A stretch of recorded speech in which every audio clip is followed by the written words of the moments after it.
1 करोड़ की रंगदारी के मामले में दिल्ली पुलिस को बड़ी सफलता मिली थी। पुलिस ने गैंगस्टर दीपक डबास उर्फ तीतर के शूटर कुलवंत दलाल को गिरफ्तार कर लिया था। दलाल तिहाड़ जेल में बंद तीतर के इशारे पर लोगों से रंगदारी मांगता और नहीं देने पर हत्या कर देता था। एनकाउंटर में दलाल के पैर पर गोली लगी थी, जिसके बाद वो घटनास्थल पर ही गिर गया था। हरियाणा के झज्जर का रहने वाला कुलवंत तिहाड़ जेल में बंद तीतर और दिनेश कराला के लिए काम कर रहा था। गैंगस्टर जितेंद्र गोगी की हत्या के बाद तीतर और कराला उसकी गैंग को संभाल रहे थे।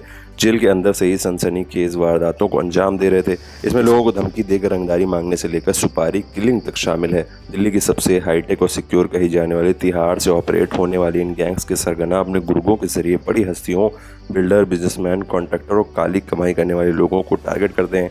सबसे पहले टारगेट को दूसरे लोगों की हत्या की वीडियो दिखाई जाती है।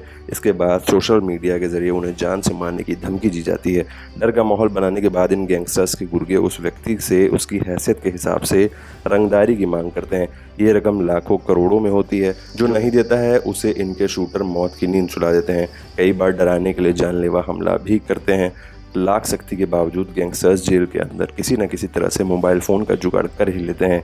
एक बार मोबाइल हाथ में आ जाए तो उनका सारा काम आसान हो जाता है। ज़्यादातर गैंगस्टर टेक सेवी हैं। वो आधुनिक तकनीक का इस्तेमाल करना बेहतर तरीके से जानते हैं। मोबाइल के ज़रिए वो एक दूसरे से कांटेक्ट में रहते हैं।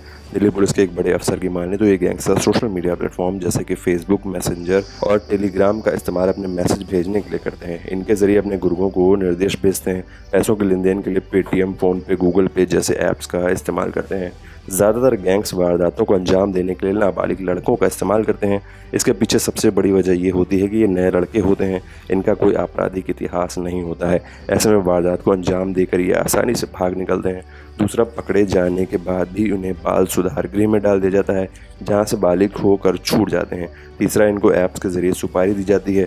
ऐसे में पकड़े जाने के बाद ही लोग किसी का नाम नहीं बता पाते। ऐसे में फंसने की संभावना कम रहती है। आजकल कम उम्र के लड़के अपने महंगे शौक पूरा करने के लिए क्राइम के दलदल में उतर जाते हैं। ये लोग उसका फ़ायदा उठाते हैं। दिल्ली की तिहाड़ जेल को दक्षिण एशिया की सबसे बड़ी जेल मानी जाती है।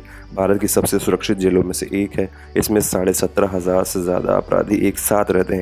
ये भारत की सबसे सिक्योर जेल में से एक है, जहां बड़ी संख्या में हाई प्रोफाइल कैदी रहते हैं। इस जेल को इसके सुधारात्मक उपायों और उन्नत सुरक्षा प्रणालियों के कारण एक मॉडल जेल के रूप में भी जाना जाता है। इनमें सीसीटीवी कैमरे से निगरानी, एक कंप्यूटरीकृत कैदी प्रबंधन प्रणाली, mobile jammer, X-ray scanner, metal detector और क्विक रिएक्शन टीम शामिल है। इसके बावजूद इस जेल में कैदियों की हत्या हो जाती है। यहाँ से कई बड़े गैंग्स ऑपरेट हो रहे हैं। पहला नाम है लॉरेंस बिश्नोई गैंग का। चाहे बॉलीवुड के सुपरस्टार सलमान खान को जान से मारने की धमकी हो या फिर पंजाबी सिंगर सिद्धू मूसेवाला की हत्या, लॉरेंस बिश्नोई गैंग का नाम सबसे ज़्यादा सुर्खियों में रहता है। मूसेवाला की हत्या की साजिश इस गैंग के सरगना लॉरेंस बिश्नोई ने दिल्ली की तिहाड़ जेल में ही रची थी। उसके इशारे में कनाडा में बैठे उसके दोस्त गोल्डी बराड़ ने मूसेवाला की हत्या कराई थी। इतना ही नहीं, सोशल मीडिया के जरिए उसने अपना गुनाह कबूल भी करा था। लॉरेंस इस वक्त दिल्ली की मंडोली जेल में बंद है। उसकी आपराधिक गतिविधियों को देखते हुए तिहाड़ जेल से उसे शिफ्ट किया गया है। उसकी दहशत दिल्ली, पंजाब से लेकर हिमाचल और राजस्थान तक फैली है। उसके लिए 1000 से ज़्यादा अधिक लोग काम कर रहे हैं। हिंदुस्तान के साथ विदेशों में भी आपराधिक गतिविधियों को अंजाम वो दे रहा है। उसके खिलाफ 50 से ज़्यादा केस दर्ज है। वहीं अगला नाम है काला जठेड़ी गैंग का। दिल्ली के जर्सी सागर धनखड़ हत्याकांड के बाद गैंगस्टर संदीप काला का नाम सामने आया था। वो काला जठेड़ी गैंग चलाता है। हरियाणा सोनीपत के रहने वाले संदीप काला के गुनाहों की फहरिस्त बहुत लंबी है। साल 2021 में गिरफ्तारी से पहले वो कभी दुबई तो कभी मलेशिया में बैठकर हिंदुस्तान में अपना गैंग ऑपरेट करा था। अब जेल के अंदर बैठकर अपना बाहर खूनी खेल खेल रहा है। साल 2004 में उसके खिलाफ मोबाइल चोरी का पहला केस दर्ज हुआ था। उसके बाद 200 से ज़्यादा केस दर्ज हो चुके हैं। इसमें चोरी, लूट, हत्या और रंगदारी के मामले शामिल हैं। उसका गैंग दिल्ली, पंजाब, हरियाणा और महाराष्ट्र में एक्टिव है। काला जठेड़ी और लॉरेंस बिश्नोई की जुगलबंदी क्राइम की दुनिया में बहुत चर्चित है। दोनों ने साथ मिलकर कई वारदातों को अंजाम दिया है। फिलहाल जेल के अंदर से वो अपना गैंग ऑपरेट कर रहे हैं। वहीं अगला नाम है नीरज भवाना गैंग का। नीरज भवाना का असली नाम नीरज सहरावत है। वो दिल्ली के भवाना गांव का रहने वाला है, इसलिए अपने सरनेम की जगह अपने गांव का नाम लगाता है। जुर्म की दुनिया में इसी नाम से उसे जाना जाता है। नीरज के खिलाफ हत्या, लूट और जान से मारने की धमकी जैसे कई संगीन मामले दिल्ली और अन्य राज्यों में दर्ज हैं। वो फिलहाल दिल्ली के तिहाड़ जेल में बंद है। जेल में रहकर ही वो अपना गैंग चला रहा है। वहाँ बैठकर कई वारदातों को वो अंजाम दे चुका है। नीरज के गुर्गे बीच सड़क पर खून बहाने से नहीं डरते हैं। दुश्मन गैंग के लोगों को मारने से भी उन्हें कोई गुरेज नहीं है। वो ज़्यादातर वारदात दिल्ली एनसीआर में ही करता है।